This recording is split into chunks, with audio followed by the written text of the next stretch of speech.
अगर आप भी चाहते हैं कि आरसीएम म्यूजिक के वीडियो सबसे पहले आप तक पहुंचे, तो लाल बटन को दबा के चैनल को सब्सक्राइब जरूर करें और साथ में बेल आइकन को दबाना ना भूलें।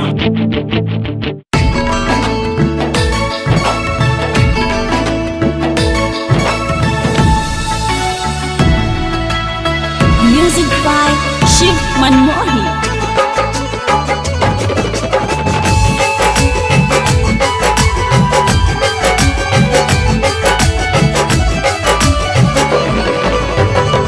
अतना सजल बहारू के करहल जान हो, अतना सजल बहारू के करहल जान हो।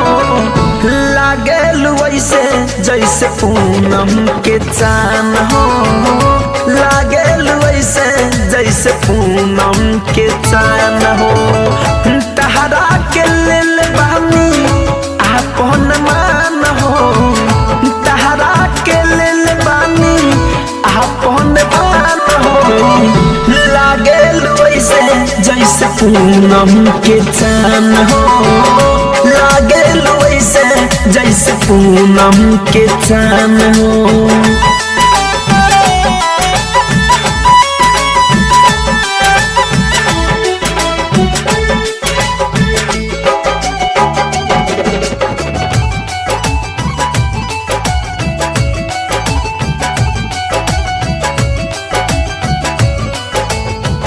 अखिया बुझाला जैसे ताल नहनी ताल के, रख देल बारू मुश्किल में तू डाल के।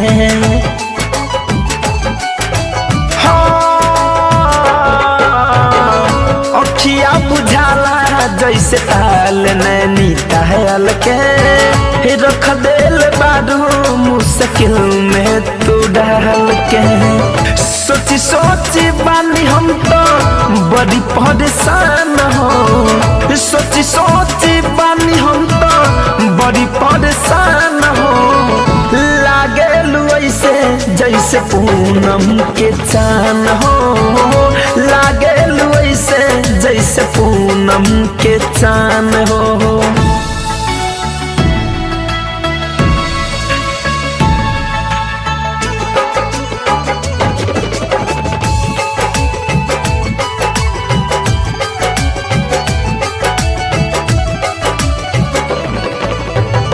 होठवा बुझाला जैसे मधु के ह प्याला, धड़े कंध मंजर देखी तो हे पागला। हो होठवा बुझाला जैसे मधु के ह प्याला, धड़े कंध मंजर देखी तो हे पागला। सुमित मन मोही सेवा कब से पहचान हो, सुमित मन मोही सेवा कब से पहचान हो। लागेल वैसे जैसे पूनम के चान हो, लागेल वैसे जैसे पूनम के चान